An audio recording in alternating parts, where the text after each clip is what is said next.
For joining me on this Indic chat. So I want to begin by asking three questions. The first question is, do you worry about the future or the past or even the present? And you can just answer within yourself. Okay? The second question is, do you want something that you don't have right now?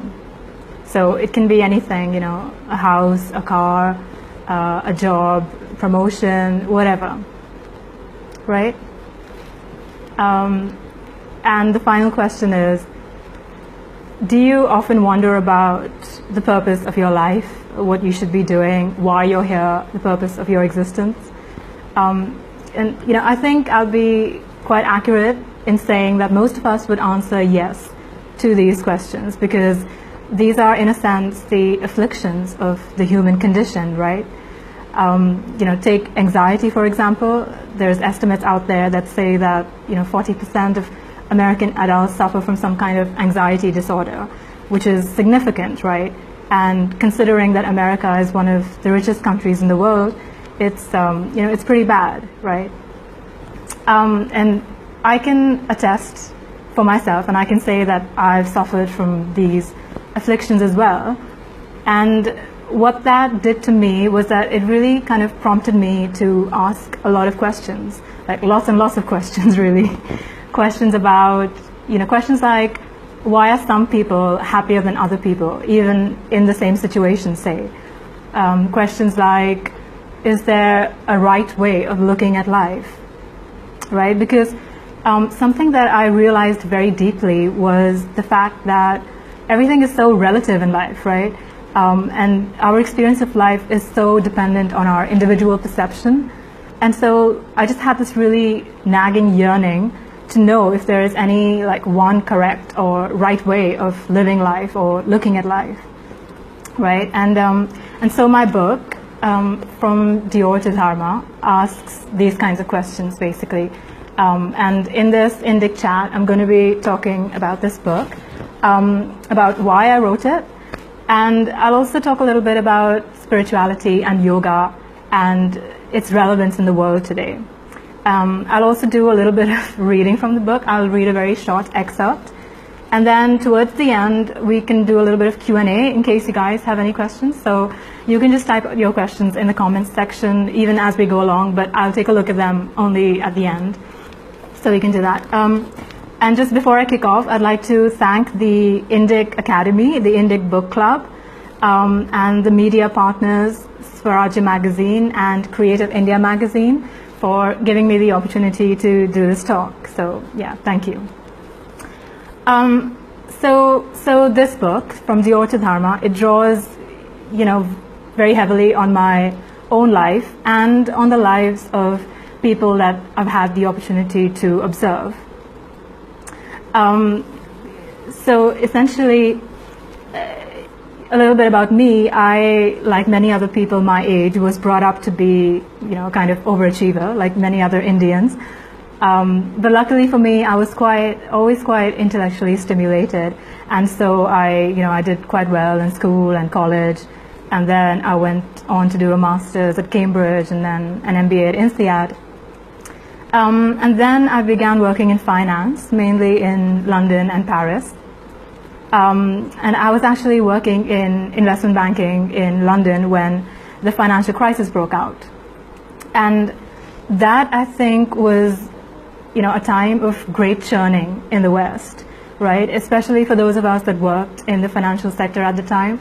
We saw it firsthand, but, later on, the broader economy began to see that also, and then, the world at large, right? But for me, as a 24, 25-year-old, going from, seeing things go from bright and shiny and expensive corporate dinners and parties to suddenly, huge financial institutions collapsing and hundreds and thousands of people losing their jobs was deeply disturbing, right?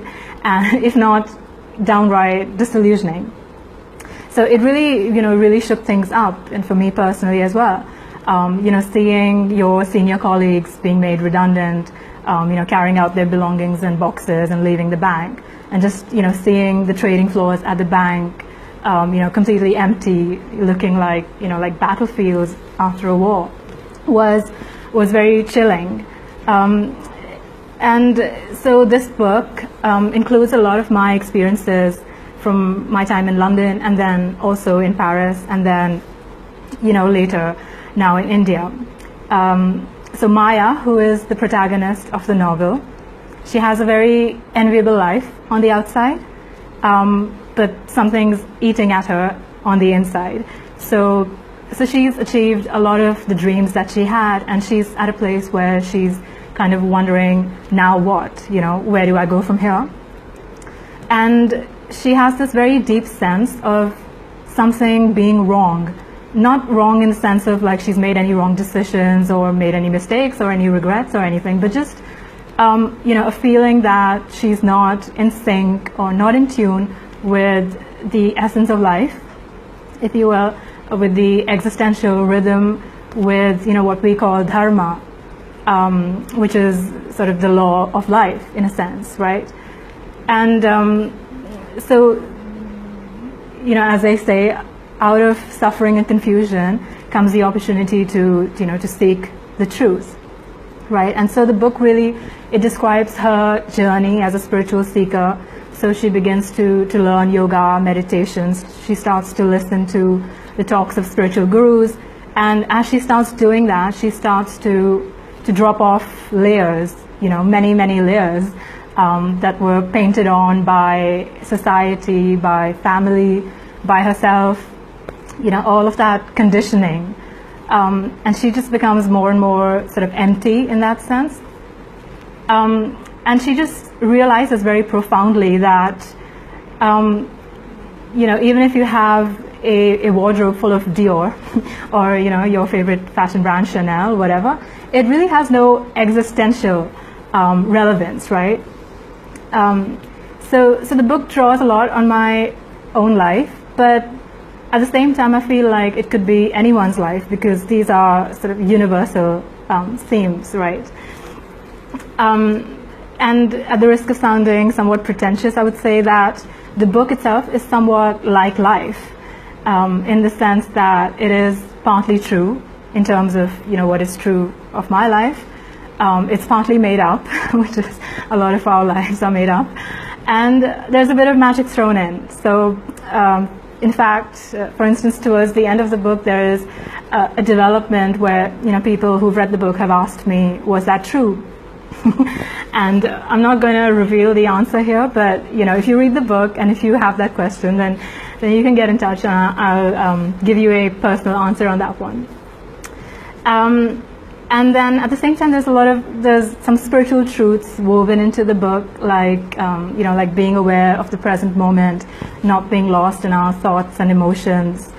But at the same time, I should make very clear that I'm not a spiritual scholar in any sense of the term, and I have absolutely no interest in intellectualizing about spirituality. So this book is not based on any kind of research, right? It's research in the traditional sense, so it's not based on any information research. You could say it's based on inner research, maybe, yeah. So I tend to write about what's true in my experience, what I know to be true, and of course, I'm greatly guided by the light of spiritual masters who have, and do speak about the truths of our existence, right? So let me tell you now about why I wrote this book. So I would say there are 3 reasons, really. First is that I love writing. It's something that I've always done as far back as I can remember. Whether it's writing in my journal or just actually more often just scribbling notes on the go. Whenever an idea would strike me, wherever I was, just pull out my phone, just make a note. I'd be riding in a train maybe, and some kind of odd description about the railway track would strike me, and I'll just make a note on that. Or I'm walking home from work, and I look at the moon and suddenly inspired to write something. Or I'm just sitting at my work desk and I see the sun streaming in, and I feel compelled to write something and scribble something on a post-it note. So really, that's kind of been a feature of my life all along. And so I always knew that I wanted to write a book, but I didn't know when I was going to do it, and I didn't know what I was going to write about, really. But those answers are now those questions are now answered, right? So the second reason that I wrote the book is that, as I mentioned before, unfortunately, the human condition in our time is one of anxiety, of stress, of people not being content with what they have and always wanting more. And as I said, my experience does attest to this as well. And I know that I'm not the only one, because I see it all around me. People being unhappy in their relationships, people being unhappy when they're not in relationships. Sometimes it's the same people at different points in their life. People being unhappy in their careers, which is maybe pretty much almost everyone. And so I felt that if I could write something where I could reflect their situations and maybe inspire people to dig a little bit more deeply to find answers to really basic questions about life, then I would really like to do that. And so the third reason for writing this book is that I was really quite annoyed with all the pop spirituality that we have floating around in the world today. So just a little bit of background on that. I myself started learning yoga when I was living in Paris. And so that was a kind of a weird experience, because I was learning Sanskrit chants in like a French accent, which is quite funny.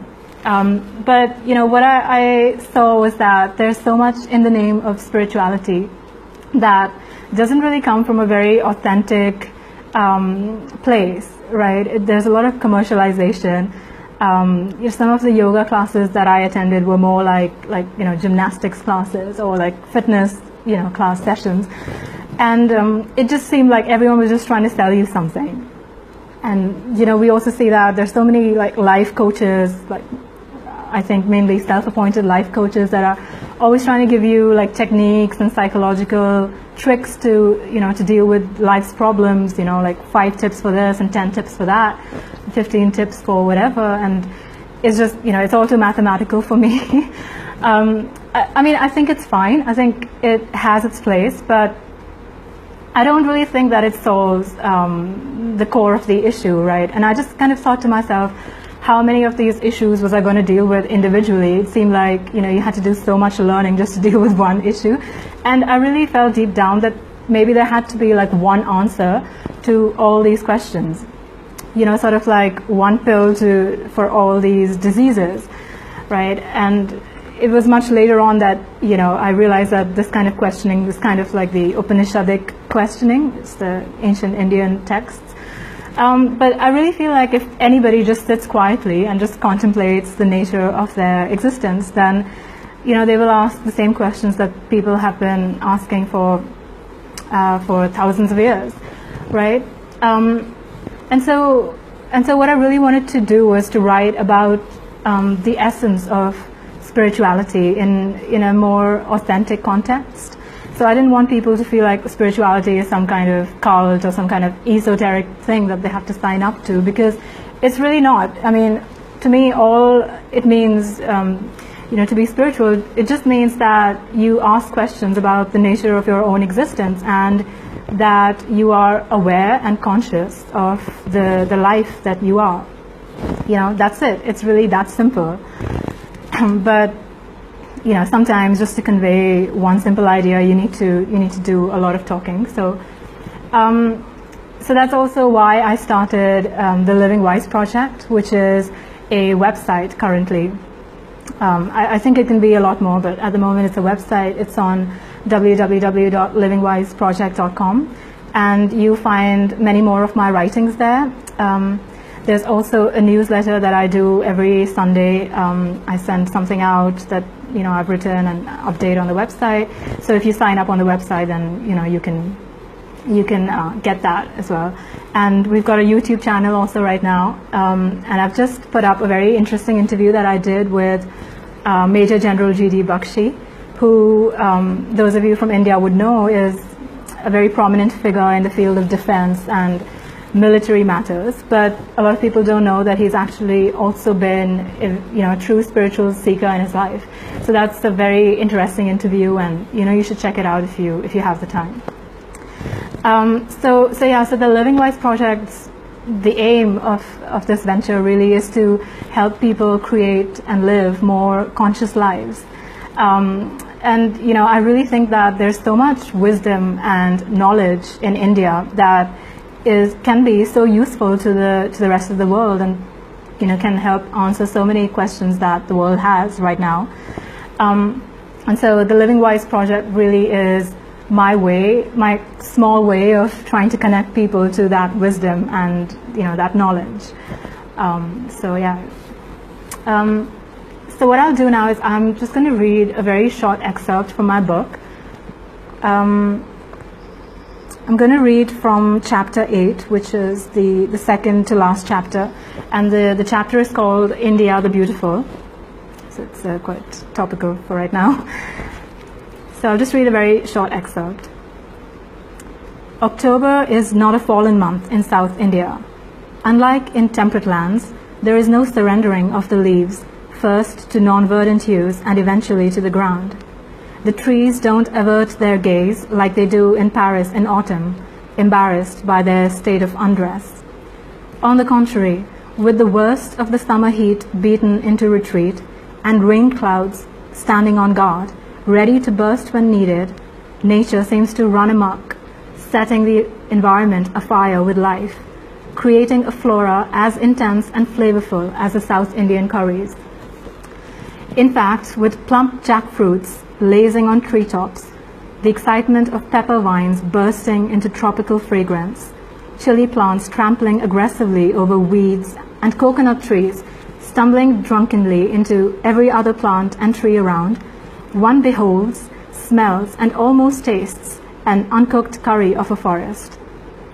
Unlike the faded and often insipid hues of much higher latitudes, Mother Nature here, sweating with inspiration in the humid warmth, pushes colors to their most vibrant extremes. This was so also in the small town in southern Tamil Nadu where Guruji has his ashram. Since I had recently decided that if I was unable to come up with a blueprint for my future anytime soon, my backup option would be to retire to an ashram in the forest, I thought that I should at least check out the place to assure myself that I could indeed, if push came to shove, comfortably spend the rest of my life there. And so here I was, spending 2 weeks in Guruji's ashram before making a trip all the way north to the Himalayas. So that's a short excerpt. You can actually find more excerpts from the book, and actually the entire chapter 1 of the book I've recently put onto the Living Wise Project. You can also buy this book on Amazon in Kindle and in print formats, and if you're in India, you can also buy it on Flipkart. So if it sounds interesting to you, then do go ahead and do that. So before we move into the Q&A part, I kind of want to touch on a couple of themes relating to how I think we can lead more fulfilling, wiser and happier lives, because I think that it wouldn't be fair for me to tell you about how miserable the human condition is and how we all need to seek, and then not tell you where I think the answers lie, right? So to put it in one word, I would say yoga.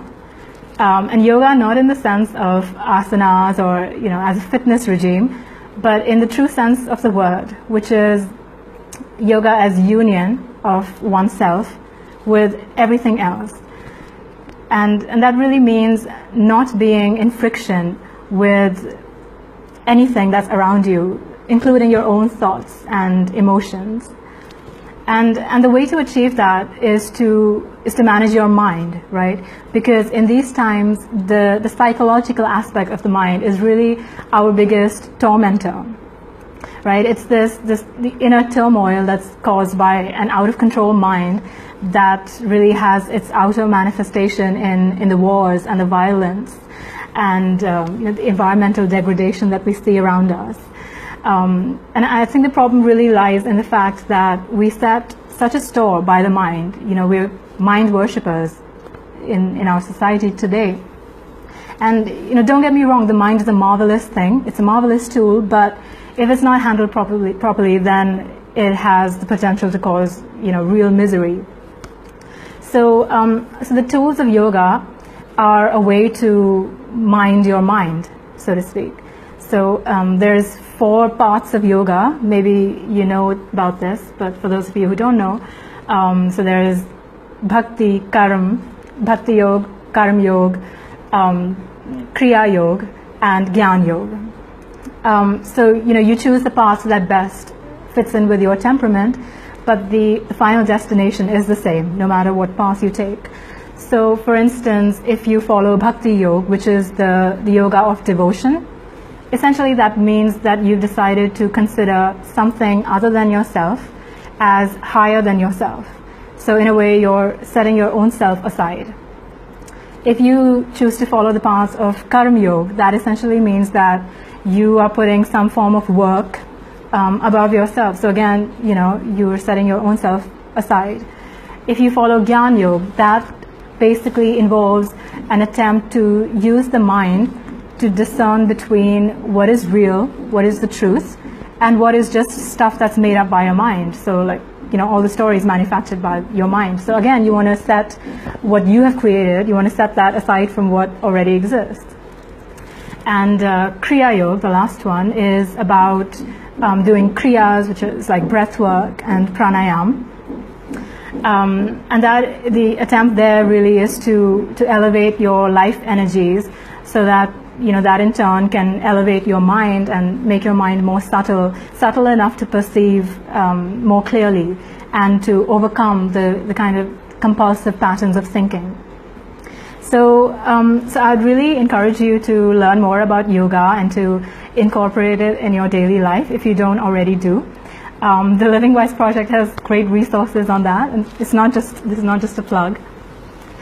Because I really feel that the world is at a place right now where millions of people are questioning everything, right? We're questioning our lives, we're questioning materialism, questioning capitalism, questioning the kind of institutions and societies and economies and businesses that we want to create. And so I think that the time is really ripe for yoga, because it is only through yoga that we will be able to create conscious lives, and to create the kinds of institutions and societies that we really want, and that in turn will create a peaceful and happy world, right?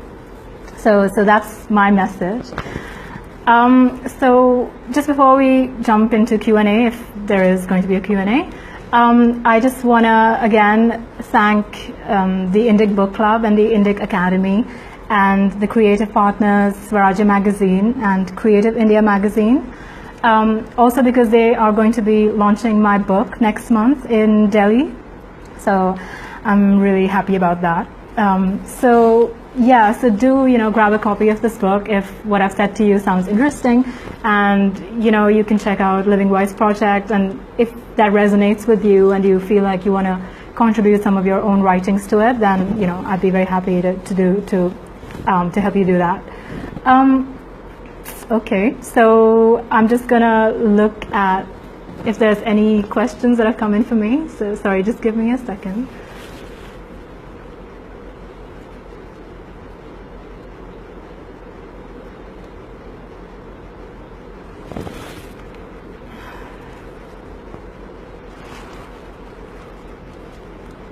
Okay, the excerpts from South India.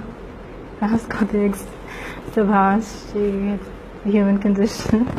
Do you think your book presents a different take through the Indian lens? Yeah, Subhash, thank you for your question. I actually haven't read his book. I know I have a quote from Albert Camus, but I haven't actually read his book. I think I may have read this book actually a long time back, but I don't feel like I'm in a position to comment on it.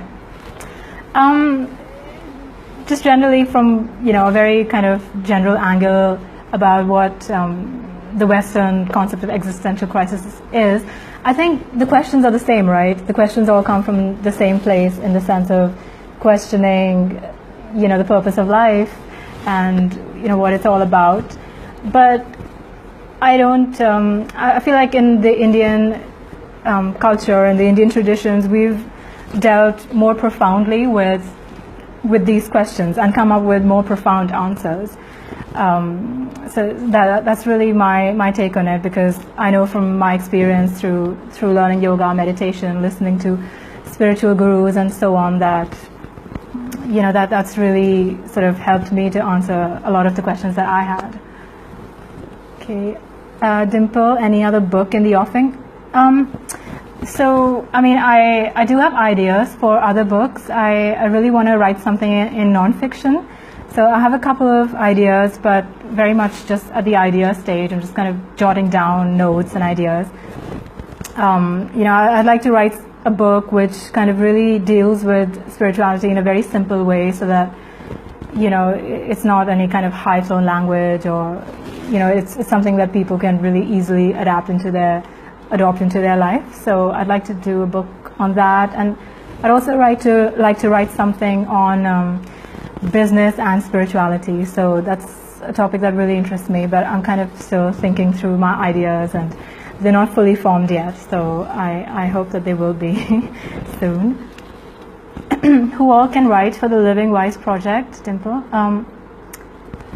So essentially there's two groups of people, right? There's experts who have maybe studied a certain subject within the realm of spirituality, or the Indian Vedas or Indian culture or something. And then there's just the general community that has maybe people who are yoga teachers, yoga practitioners.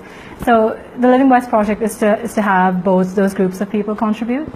So really anybody who has an interest in any of the things that I've spoken about in this talk, and can write reasonably well and has an interest in sharing that, I think is would be considered for the Living Wise project. Sridharanji, who is the Guruji that you refer to? I would like to keep it anonymous. I have my strong influences, but I think it wouldn't be right for me to say that I follow one particular guru only, because I actually do listen to a lot of different masters, and maybe, I don't know if I'm unique in this, I'm probably most likely not, but I feel like they all say the same things. So, I listen to, people of the lineage of Ramana Maharshi and Sadhguruji, who's been a huge influence in my life. Maybe he doesn't know it, maybe he does. But, and in fact, my introduction into spirituality, into Kriya Yoga, was through Autobiography of a Yogi, so Yogananda Paramahans. That had a very profound impact on me. So I don't really want to name one person as such, because I feel like they've all equally contributed. I also really have enjoyed reading Sri Aurobindo's works. So yeah, it's kind of vague. So you'll see in the book that I've kind of left it vague, and I speak about like my gurus who don't know me. So that's my way of kind of keeping it vague. Although, yeah, the ones that I've mentioned have been the biggest influence for me. Okay. I don't think I can see any more questions, so I think we'll wrap it up there. I hope you've enjoyed this. I hope I wasn't too boring. Sorry, there's people writing in. I can't see it on my... I'm just going to refresh. Sorry, 1 second. I can see it here, but not on my big screen. Kiran, any tips on encouraging Generation X kids to learn about Indian philosophy and wisdom without making it sound like a very... Yeah, I mean, so that's one of the reasons I set up the Living Wise project, because when I was learning yoga, which was...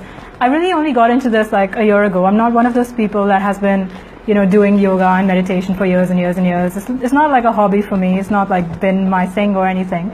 I just kind of really got into it because of what I said. I was really asking these questions quite deeply, and it turned me in this direction.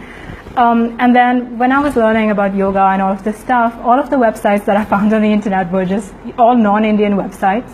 And, very often, like I said, like very pop spirituality. And then if you looked at most of the Indian websites, they were, in my opinion, and I don't want to offend anyone, but they just seemed quite serious, and it didn't feel like, to me, it didn't, they didn't feel appealing. So, and so my attempt with the Living Wise project is really to present all of the good things about, all of the good knowledge and wisdom about Indian culture, yoga and meditation and Ayurveda and everything, presented in a way that's engaging and compelling to the younger people. And I really think that younger people don't really care about so much about, the kind of like, the scriptures or where it's coming from. They just want to know, like, what are the practical things that I can, take into my life, incorporate into my life. What can I really use from all of this? So there is a little bit of work to do about, distilling some of that information, making it sound more relevant and more directly engaging. But I do think that, because of the changes we've seen in the world, and like I've spoken about, people are really questioning a lot of things. The world is going through a lot of changes, so people are naturally turning inwards and looking for answers and solutions. So I think there's already a natural momentum, and if people who do have the knowledge or the the urge to share wisdom and knowledge do come out and contribute, then I think we can have much more wiser societies and live better lives and be more spiritually evolved, if you want to put it that way. I don't know if I'm missing other questions. Let's see. Dun, dun, dun. Okay. I think I've gone through Subhash's question. Okay, I think I've gone through all of them. I'm sorry if I can't see some of them. If there's outstanding questions, then I'll respond to you after I log off this thing. So thank you all for watching and for being so patient. I hope that was worth your time, and have a great rest of the evening. If you're in India, and if you're outside India, then have a great rest of the day. Or if you're in Australia, like my brother, then have a great night. All right, thanks a lot. See you guys. Bye-bye.